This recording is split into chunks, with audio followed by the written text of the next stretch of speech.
China ভার্সিটিগুলো যে নিয়মটা খুব সুন্দর, সেটা হলো ভার্সিটি ফিসটা ইয়ারলি আপনাকে পে করতে হয়। বাংলাদেশে যেটা মেডিকেলের ক্ষেত্রে ইনস্টলমেন্ট দেওয়া লাগে বা প্রথম বছর অনেক টাকা দেওয়া লাগে, সেটা চায়নাতে দেওয়া লাগে না কোনোভাবে, কোনো ইনস্টলমেন্ট নাই। আপনি ইয়ারলি ফিসটা আপনি ভার্সিটি টিউশন ফিস ও হোস্টেল ফিস এটা ইয়ারলি দিবেন। প্রতি বছর একবার করে আপনার ভিসাটা রিনিউ করতে হবে। এটার জন্য আপনার খরচ যাবে 7 থেকে 8 হাজার টাকা। এর বাইরে খরচ যাবে আপনার হেলথ ইন্স্যুরেন্স। আসলে আমাদের যেটা মাথায় থাকে সেটা হলো মান্থলি খরচটা। মান্থলি খরচ কি কি হতে পারে? প্রথমে আপনাকে বুঝতে হবে যে আপনার ভার্সিটি খরচের বাইরে আপনার food cost, pocket money, phone recharge, electricity recharge বা ট্রান্সপোর্টেশন কস্ট বা এক্সট্রা টুকটাক খরচ থাকে। ফুড কস্টের জন্য আপনার 3 থেকে 3.5 হাজার টাকা সর্বোচ্চ আপনার লাগতে পারে। আর ট্রান্সপোর্টেশন, চায়না যদি ক্যাম্পাসের মধ্যে থাকবেন তাহলে খুব একটা আপনার যাতায়াতের খরচ লাগতেছে না। চায়নাতে উচ্চশিক্ষায় 2026 সেপ্টেম্বর থেকে এমবিবিএস প্রোগ্রামের ক্ষেত্রে মাসিক কত টাকা খরচ হয়? খুবই চমৎকার একটা টপিক, যে আসলে এমবিবিএস পড়তে যেতে চাচ্ছি বা প্ল্যান করছি, ভার্সিটি খরচ বা মাসিক কত টাকা খরচ, এটা নিয়ে মেইনলি একটু কথা বলা উচিত। কারণ এই সকল ইনফরমেশনের কারণেই আসলে সিদ্ধান্তটা নেওয়া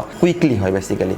সো প্রথমেই বুঝতে হবে যে আসলে ভার্সিটিতে খরচ কি কি আছে আপনার, বা মান্থলি বা ইয়ারলি কোনো খরচ আছে কিনা। প্রথমে চায়না ভার্সিটিগুলো যে নিয়মটা খুব সুন্দর, সেটা হলো ভার্সিটি ফিসটা ইয়ারলি আপনাকে পে করতে হয়। বাংলাদেশে যেটা মেডিকেলের ক্ষেত্রে ইনস্টলমেন্ট দেওয়া লাগে বা প্রথম বছর অনেক টাকা দেওয়া লাগে, সেটা চায়নাতে দেওয়া লাগে না কোনোভাবে, কোনো ইনস্টলমেন্ট নাই। আপনি ইয়ারলি ফিসটা আপনি ভার্সিটি টিউশন ফিস ও হোস্টেল ফিস এটা ইয়ারলি দিবেন। মোটামুটি ধরে রাখতে হবে এটা আপনার বছরে 6 থেকে 7 লক্ষ টাকা মোটামুটি আপনার আসবে ভার্সিটির খরচ। এটা হলো ইয়ারলি।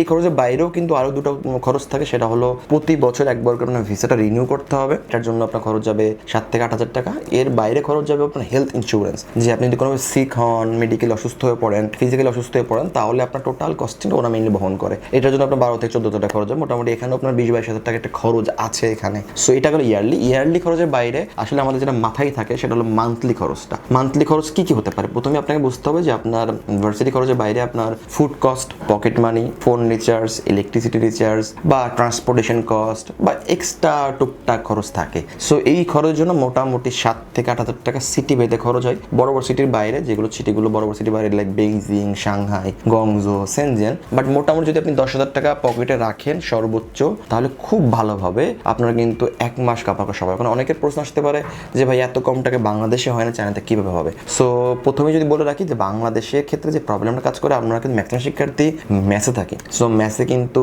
এক খাবার রেটের একটা ব্যাপার থাকে, যে চাইলেই আমি ইচ্ছামতো খাবার খেতে পারি না।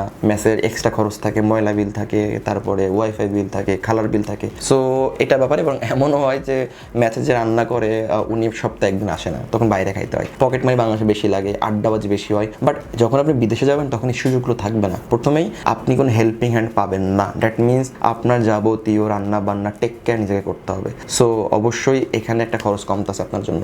সেকেন্ডলি হলো যে আপনি কিন্তু মোটামুটি যেহেতু রান্না করে খাচ্ছেন, তো ম্যাক্সিমাম খাবারটাই কিন্তু আপনি নিজে রান্না করে খেতে পারছেন। কারণ চায়নাতে কিন্তু বাইরে থেকে আমরা যে একটু টুকটাক খাবো, বার্গার এটা ওটা কিন্তু মাংসটা কিন্তু হালাল কি হারাম কিন্তু আমরা কেউ শিওর না। সো পোলাপান খুব একটা এই হারাম খাবারটা অ্যাকসেপ্ট করে না। সো তারা রুমেই মেইনলি তাদের ম্যাক্সিমাম যে ফুডের রিসোর্সটা তারা নিজে রান্না করে খায়। ভাতের উপর ডিপেন্ড বেশি থাকে, চিকেনের উপর ডিপেন্ড বেশি থাকে। সো সেই ক্ষেত্রে কস্টিংটা কমে। কারণ আমি যদি উদাহরণ দিই, বাইরে যদি 1 পিস লেগ পিস খাইতে যান KFC বা বিভিন্ন জায়গাতে, মোটামুটি 200 টাকা খরচ পড়বে। ঠিক 200 টাকা দিয়ে কিন্তু আপনি চাইলেই 1 কেজি ব্রয়লার মুরগি কিনতে পারবেন। ওটা মোটামুটি 3 থেকে 4 দিন কিন্তু খাওয়া যায়। সো এইভাবে কস্টিংটা সেভ হয়। সর্বোচ্চ যদি বলি, ফুড কস্টের জন্য আপনার 3 থেকে 3.5 হাজার টাকা সর্বোচ্চ আপনার লাগতে পারে। আর ট্রান্সপোর্টেশন, চায়না যদি ক্যাম্পাসের মধ্যে থাকবেন তাহলে খুব একটা আপনার যাতায়াতের খরচ লাগতেছে না। আপনি ওয়াকিং ডিস্টেন্সে আপনার হচ্ছে ক্যাম্পাস, আপনার প্লাস ওয়াকিং ডিস্টেন্সে আপনার হলো ডরমিটরি। সো ইজিলি যাইতে পারতেছেন। আর যেহেতু ক্লাসের প্রেশার বেশি থাকবে, সেহেতু খুব একটা বাইরে ঘুরতে যাবেন, সর্বোচ্চ বাইরে ঘুরতে যাবেন হয়তো বা শনিবার বা রবিবার। এবং আমরা কখন মনে পড়ে যে আমরা বাইরে ঘুরতে গেলে কখনোই আমি একা যাইতাম না, আমরা অলওয়েজ ট্রাই করতাম